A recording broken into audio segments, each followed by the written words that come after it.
Every club. Every day. The Global Sports Podcast Network. Hello, and welcome to the Daily Arsenal and Daily Manchester City podcast, brought to you as part of the Global Sports Podcast Network. Today we are looking forward to the big fixture, let's be honest, in everyone's calendar. Liverpool might be top, whatever, no one really cares about that.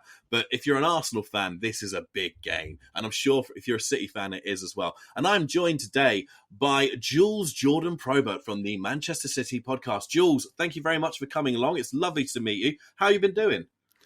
Yeah, a lot better the last few weeks. Not completely tied in with the City's form, I promise. But yeah, thanks for having me, and hopefully it'll be yet another quality game between these two sides. Well, I certainly have a feeling it will be. If the last game was anything to go by, I mean, I say a good game, it was a sucker punch of pain for Arsenal fans.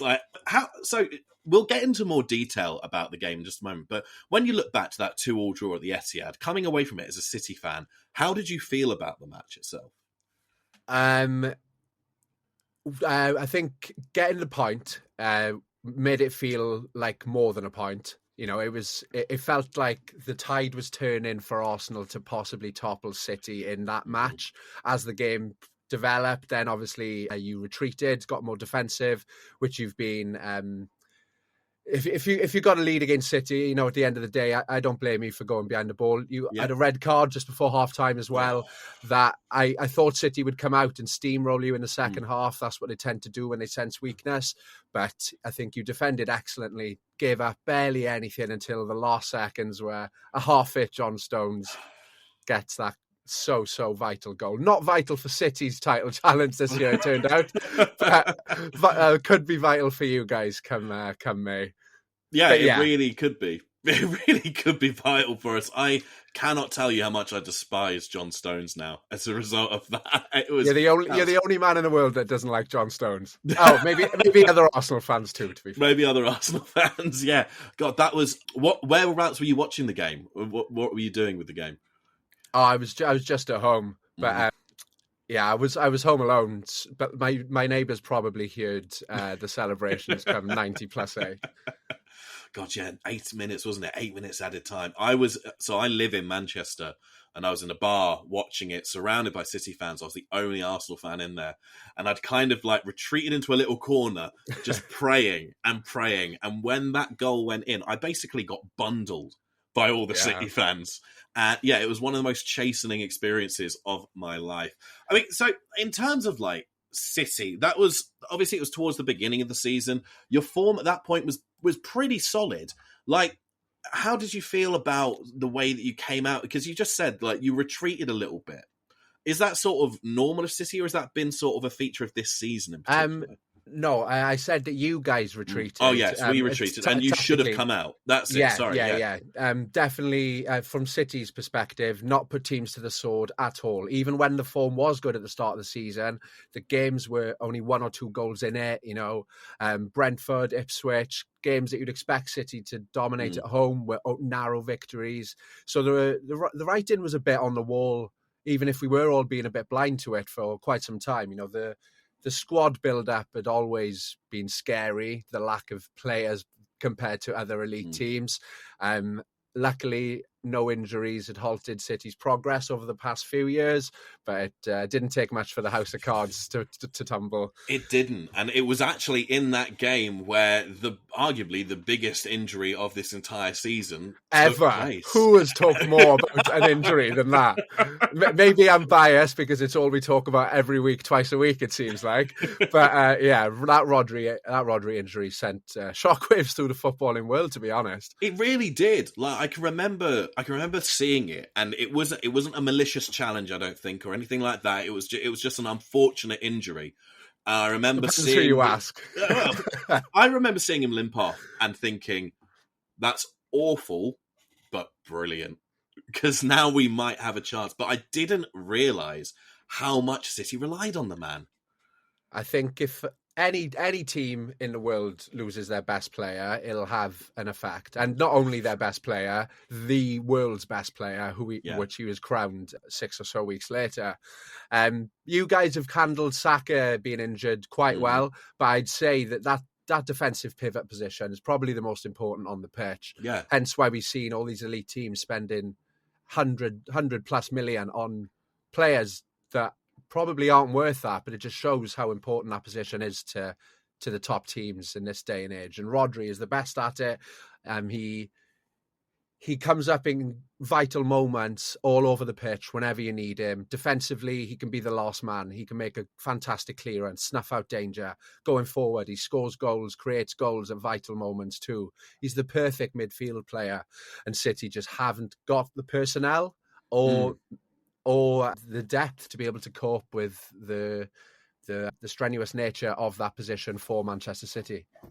Yeah, it's a very, very specific skill set, isn't it, in that position? You have to have that ability, like you say, to be able to be defensively minded, strong in the challenge, but also acutely intelligent and aware of what's going around you. But I think one of the things that Rodry has in particular is also a real threat going forward. Definitely. You have to defend differently because you expect that holding player to be someone that stays there and just kind of dictates play, which Rodri does do.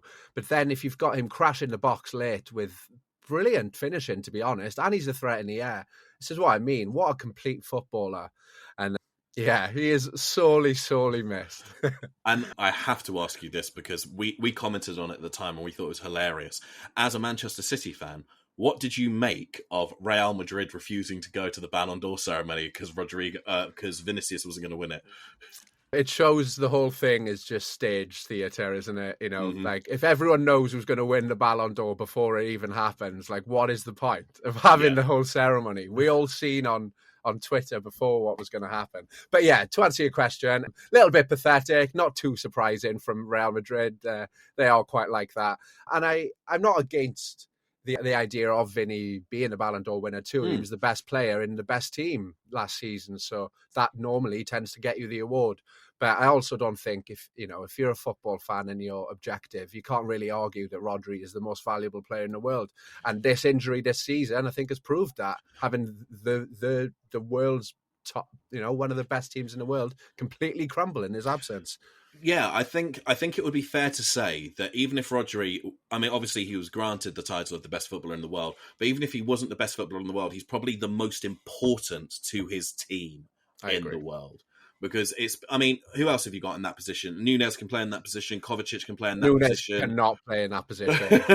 Honestly, Nunez can barely play many positions. But I think right back works well because he doesn't have the best brain, but he's a good athlete and he works like hell.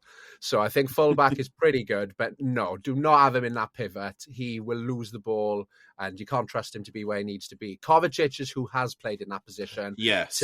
To varying success.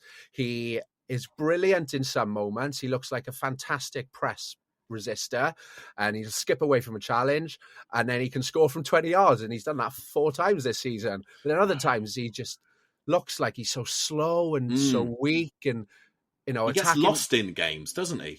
He can do, but I think a lot of that is because of the way how high City play and he's basically on an island there.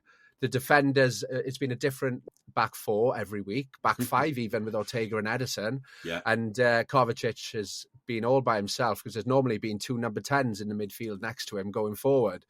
So it isn't all his fault, but he isn't the ultimate solution. But I think he might be because I'm not sure if City are going to get one over the line. So, I'll be honest, I don't think we are necessarily either. Right, we're going to take a quick break now, and when we come back, we're going to do more of a laser focus on City, their season, and how Jules thinks everything has been going. So that should be quite an interesting conversation. So we'll be back just after this message from our partners at Zencastr.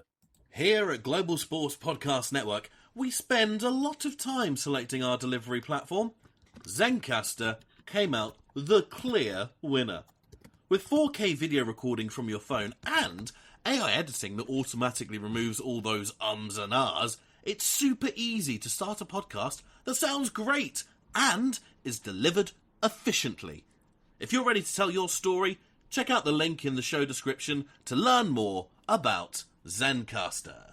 And welcome back to the Daily Arsenal and Daily Manchester City crossover episode. I am joined today by the fabulous Jules Jordan Probo from the Manchester City podcast. Now, Jules, 41 points from 69 in the Premier League in 23 games, and currently 25th place in the Champions League. We are recording this 45 minutes before the final Champions League fixture of the league stage.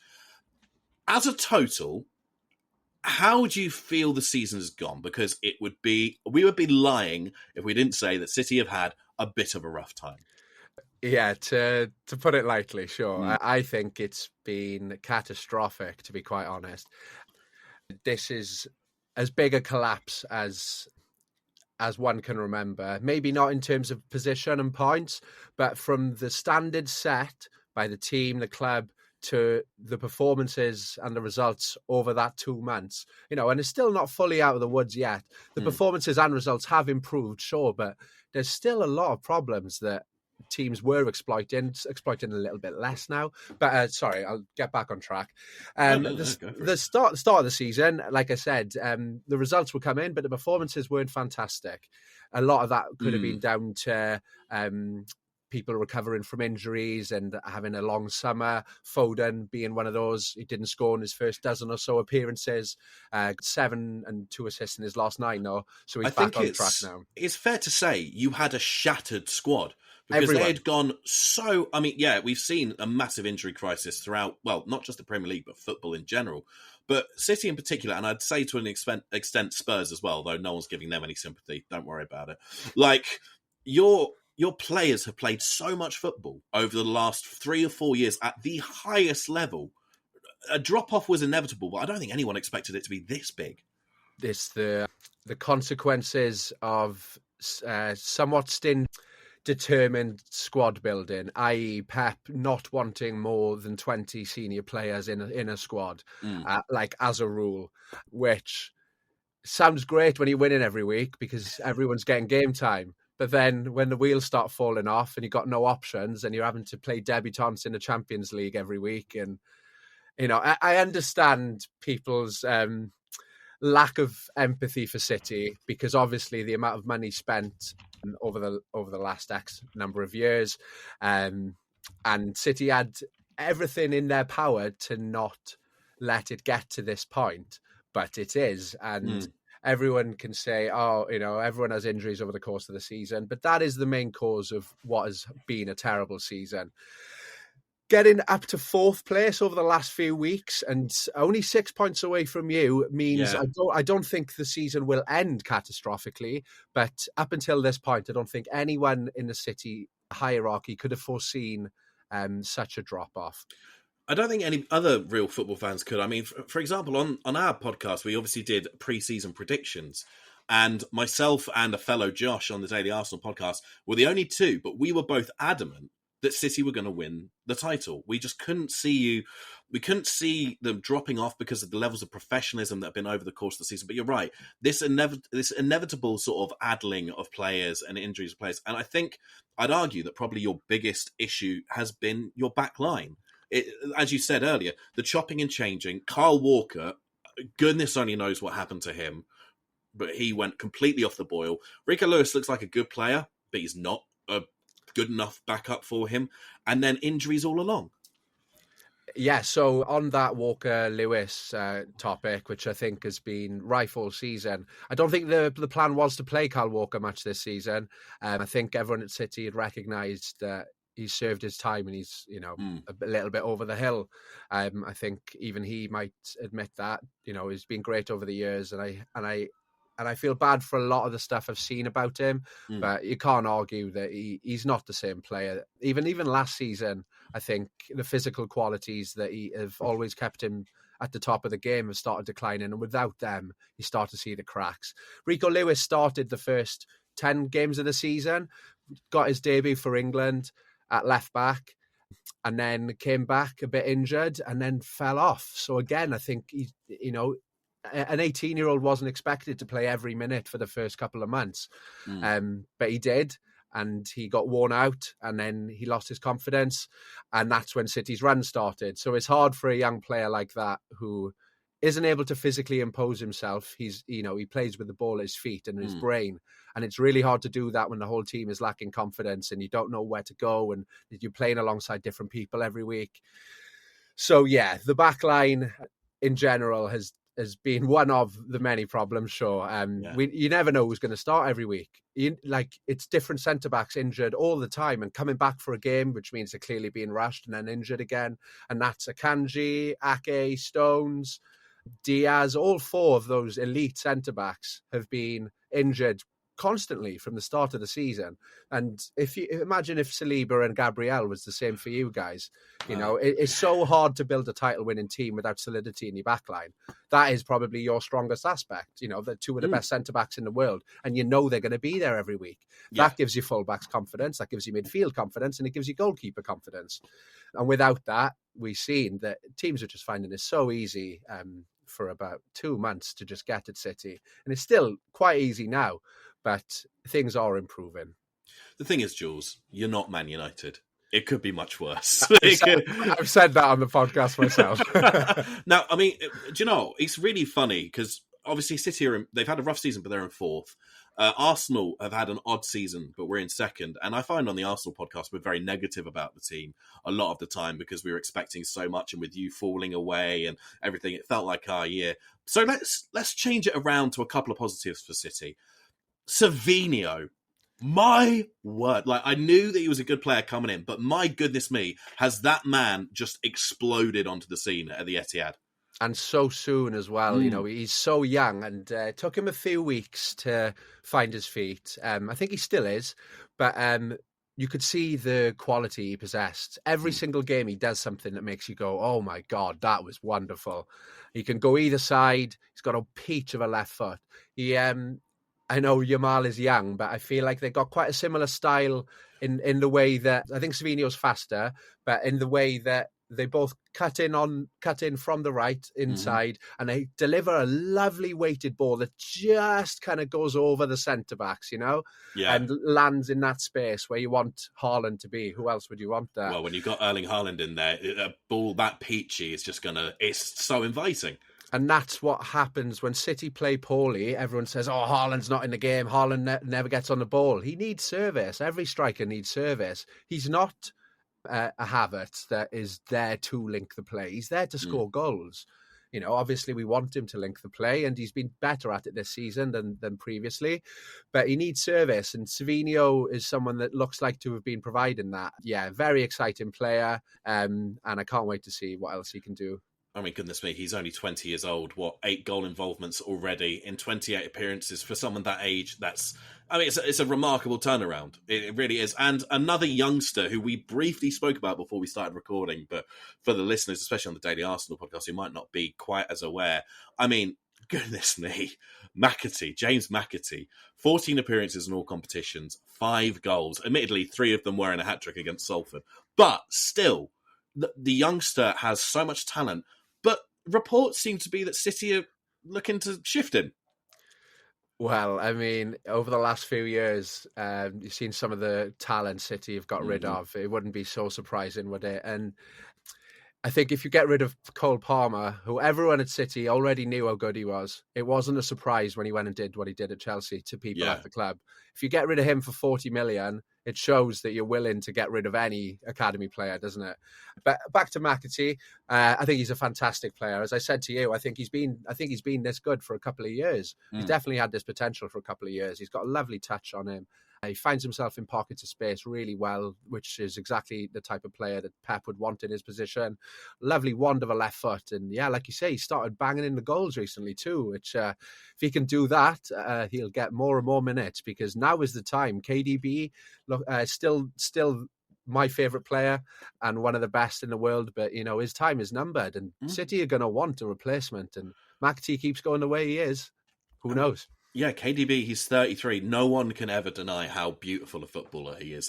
Whoever you support, KDB is one of the most stunning footballers, I think, on the planet in terms of the way that he plays his game and the way he ties football together. But, I mean, Mackity, he looks like a really good prospect. But, I mean, they're not the only squad members. The last thing I wanted to really ask you, we're in January. There's, 2 days, I think? Oh, no, it's an extended... Is it? No, Friday. Sorry. 2 days left of the transfer window. You brought in 2 signings already. One, a young centre-back Kushinov, I think, isn't it? Actually, more signings than that. If I could just take over for a sec. Oh, no. You don't need any more players. Go on. So, in Pep's entire tenure before this season at City, he had made, I can't quite remember whether it's 6 or 7 January signings. Yeah. But either way, 6 or 7 in the nearly 10 years that he's been at the club. City have made 5 in January. 5? 3 for the first team, and then 2 that one. So I'll explain quickly. So you mentioned Kusanov from Lens, who obviously had that baptism of fire against Chelsea. What I do want to say, if we're trying to be positive on this podcast, is after that 4 minutes, we'd already written him off. Do you know what I mean? So I think he did really well and impressed me a lot to recompose himself and played pretty well until he got subbed off then, in my opinion. He was key in the block from Jackson when Cole Palmer should have shot when he was in on goal, wasn't he? Definitely. He proved himself quickly. So many players can just capitulate in that moment, and who would have blamed him? The worst had already happened. He could have got sent off for that challenge after 4 minutes too. I thought it was going to be a red, to be honest. It looked like one of them where he knew he'd made a mistake and chopped him to make up for it, and you always see them given, don't you? But anyway, he's one of the signings from Lens in France, and City have bought another centre-back called Juma Bar from Valladolid for $5 million and loaned him to Lens. Okay. So I assume there was some business going on there. Is Lens one of the City group by any chance? No, it's not. Is it not? Oh, right. Okay, cool. Okay, fair enough. But another player City have bought is from a City Group club. And that's McFarlane from New York City, 18-year-old left-back, just another youth player. But on to the exciting one. So we mentioned Kuzmanov. And there's Vitor Rice, 19-year-old centre-back from Palmeiras, very highly rated, and does international for Brazil. But I'm not going to lie, I don't know too much about him. I don't watch too much Brazilian unders football. But we all want to talk about is Omar Mamouche. No, we don't. We're going to forget you've never signed him. No. Yes, we do. I am. So in the upcoming game, I'm half expecting us to play Partey at right back because Arteta keeps doing it. If that's the case and he decides to put Mamouche up against him, Mamouche will have a field day and eviscerate him. And it couldn't happen against a nicer bloke either. Absolutely right. No, I'm not going to defend him on that. Correct, 100%. Mamouche, what a season he had in the Bundesliga. 15 goals, 9 assists, and 9 man of the matches in 17 games for Frankfurt. That's stats you'd expect from Harry Kane at Bayern, isn't it? But it isn't. It's from ex-Frankfurt forward Mamouche. Yes. No one thought he was going to blow up the way he has. He's been highly rated for a few years, but this season he's just, it's skyrocketed, and he looks fantastic. He's versatile, which is something that Pep always looks for in his team. So he can play anywhere across that front line. Expect him to play out wide, and he's fast and he's direct, which is what City have been crying out for from those forward positions. The amount of times we've seen Doku or Grealish get the ball in a promising position, and we're all in anticipation, awaiting something to happen, and then they come inside and pass it back to Kovacic. And then Mamouche, even though we only played about an hour, 70 minutes against Chelsea, we're all seeing that is not his game at all. He is like a whippet, making runs in behind, stretching defences, good with the ball at his feet, confidence to shoot from anywhere. He had a goal chalked off as well, didn't he? He did, yeah. And he was important in the Guardiola goal as well. He made that run inside the Chelsea. Robert Sanchez kind of flopped out because he's rubbish. He is rubbish. I still don't understand that. I think he's homegrown. He's been in England since he was a teenager, so I assume that's one of the only reasons that Chelsea haven't got rid of him yet. Yeah, most likely. But yeah, anyway, we don't need to talk about Robert Sanchez and how rubbish he is. I mean, Omar Mamouche, I think he's arguably, there haven't been huge January signings so far, realistically. City have been sort of like the big team who have done it. But I mean, he's such a coup. Absolutely such a coup. I think he could be devastatingly good for Manchester City going forward. it's one of them, right? That you never see City. Well, the point I was trying to get to earlier was you never see City react like this in the transfer market. They don't need to, and because of that, they've signed a player that has actually 6 months of an elite career. So the risk factor is way higher than we're used to seeing from what is normally a pretty well, maybe not the last couple of years, but during at least Pep's tenure, the signings have pretty much all been hit, right? Especially the big money ones. So this is much more of a risk. Many players before him have come to the Premier League off the back of hitting a good form over the last 6 months or a year, and it's not panned out.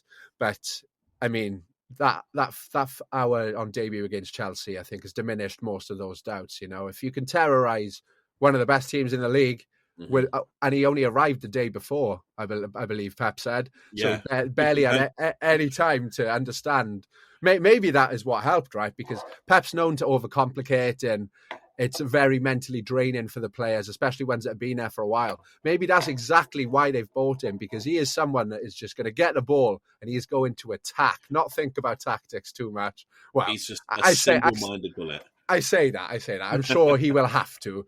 But hopefully we won't get another Grealish out of it. But yeah, Mamouche, definitely exciting sign-in, and I think he will prove his worth. He's the one who terrifies me about this weekend, I'll be honest. And that is it for our focus on City. When we come back after this little break, a little message from the Global Sports Podcast Network, we'll be talking all about Arsenal and what Jules thinks might be the big threats coming from the mighty Gunners. And then, of course, the main thing you've all come here to really hear, our match predictions. So we'll be back just after this break. This podcast is part of the Global Sports Podcast Network, the only network bringing you exclusive daily news and views on your Premier League team, the Premier League, women's football, and fantasy football. A unique listening experience that puts fans first, bringing you the very latest breaking news from your team. Subscribe wherever you get your podcasts and make us your first listen every day. Global Sports Podcast Network. Every club, every day. And welcome back to the final part of this daily Arsenal and daily Manchester City crossover podcast. You are here with Josh Vince from the Daily Arsenal podcast and Jules Jordan Probert from the Manchester City podcast. And now it's time to talk about Arsenal. We've talked about City in some depth. Now, Arsenal, much like Manchester City, we've had our problems with injury this season. We really, really have. We had Ødegaard out for a considerable period of the season. We had a really rough patch at that point. We have Saka out currently until the end of February, and we are really, really missing him. And we also have a German forward who I actually really like. I think is a vital part of the team. I like him too, for what it's worth. But he just can't score. He just struggles to score. He definitely struggles to score headers, at the very least.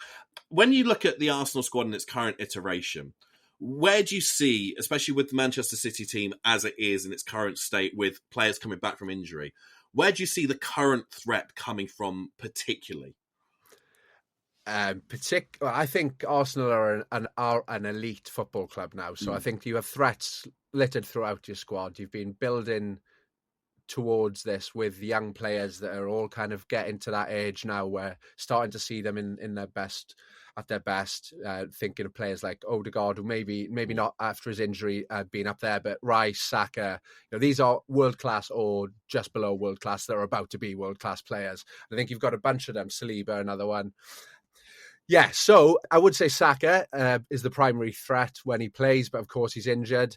I like Ødegaard, but he's looked not as sharp as usual. I think that connection he has with Saka is vital to the team.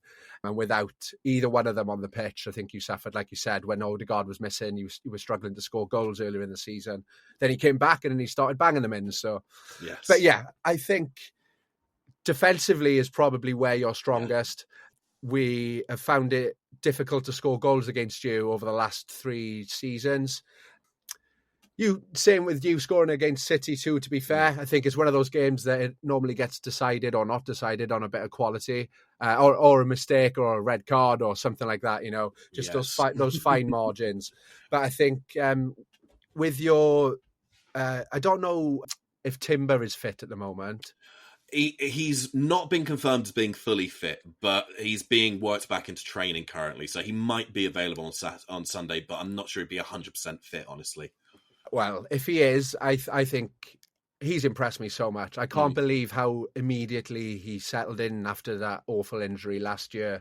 And you hate to see a player that just signs get an injury like that, don't you? It's rough, isn't it, for anybody? I mean, like, a lot of football fans joke about injuries and things like that, but nobody actually wants to see any players being properly hurt and being properly out. So, like, a bit like the situation with Rodry, I was generally gutted for the player when he was actually injured. And with Timber, I mean, it was his first game for us, first proper game, and an ACL, and he was out for the entire season.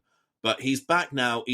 I think the fact he wasn't rushed back from the injury, which is really key. And I think it's been a staple of Arsenal under Arteta.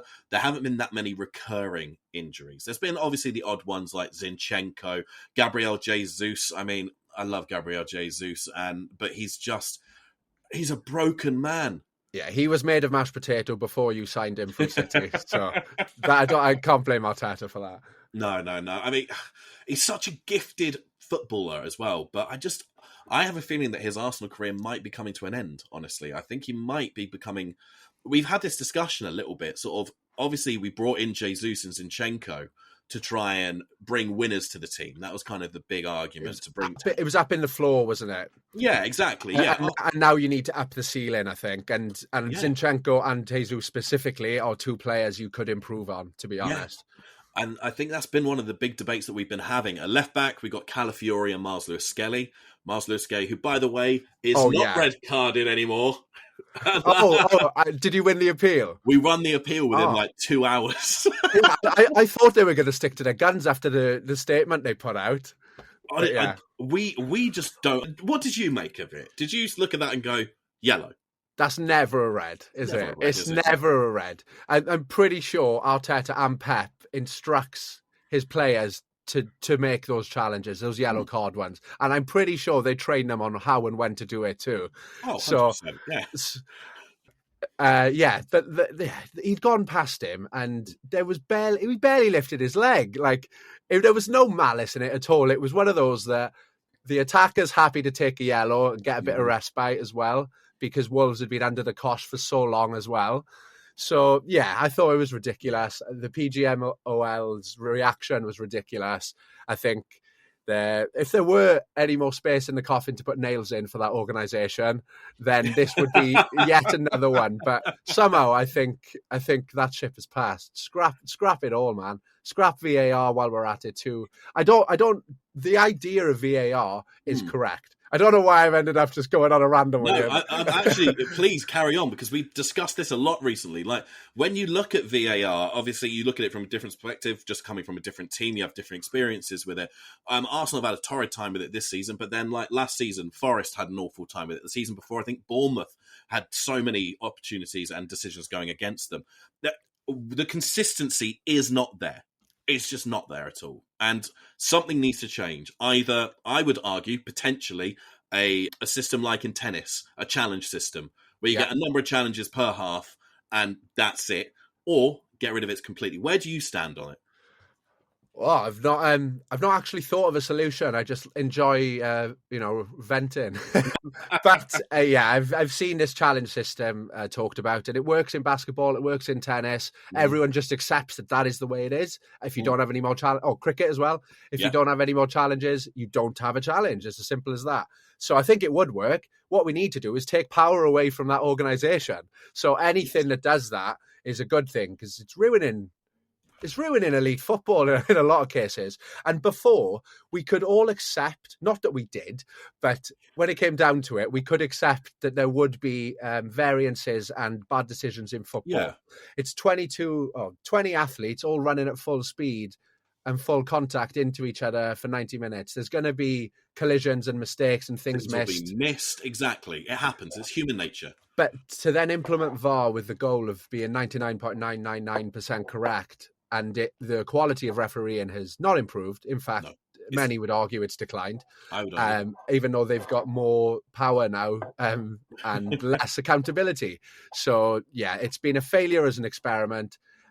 Scrap it all and start again, because the games are taking longer. The flow of the games are getting interrupted. Some of the times it's taken to make these decisions is outrageous. How you can justify the game stopping while the clock's still going, by the way. That's my other biggest gripe about football. It should go to a rugby system. Yeah, just stop the clock when yeah, play stops. Every time. And then you get rid of time wasting. There is literally never, ever been time wasting in rugby because of this system.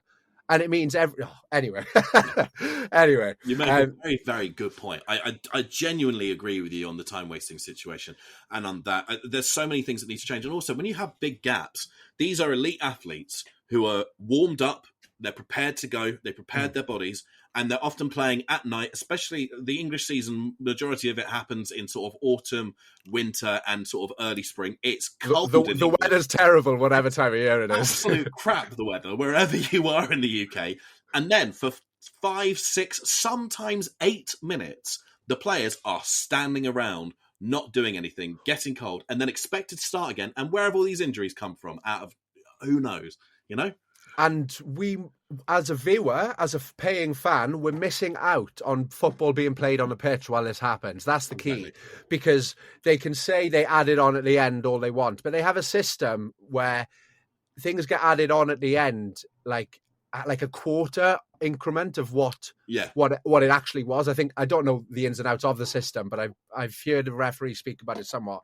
So you can always time waste effectively because you know that time isn't going to go back on the end. So time wasting is one of the biggest poisons in football, and I totally understand why players do it. It's all about winning. The managers tell them to do it. I don't blame the players at all, but we can change the systems that allow it to take place so easily. 100%.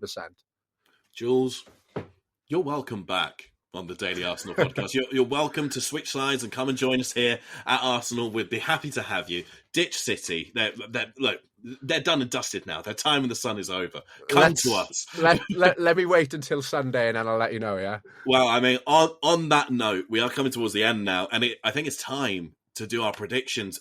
It's a big game on Sunday.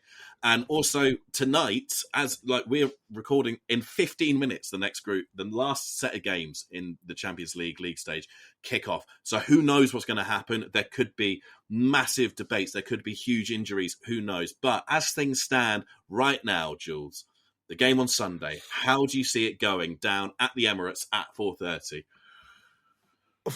Well, City are winless in the last 4 against Arsenal. So today or this week would probably be the wrong time to back the boys if I was looking at it logically. Mm-hmm. But I do have a feeling, I think it's going to be close. I don't see either side running away with it, because even though you could definitely say Arsenal have been a better team this season, I just don't see a world in which Arsenal win this game 3-0, 4-0, no.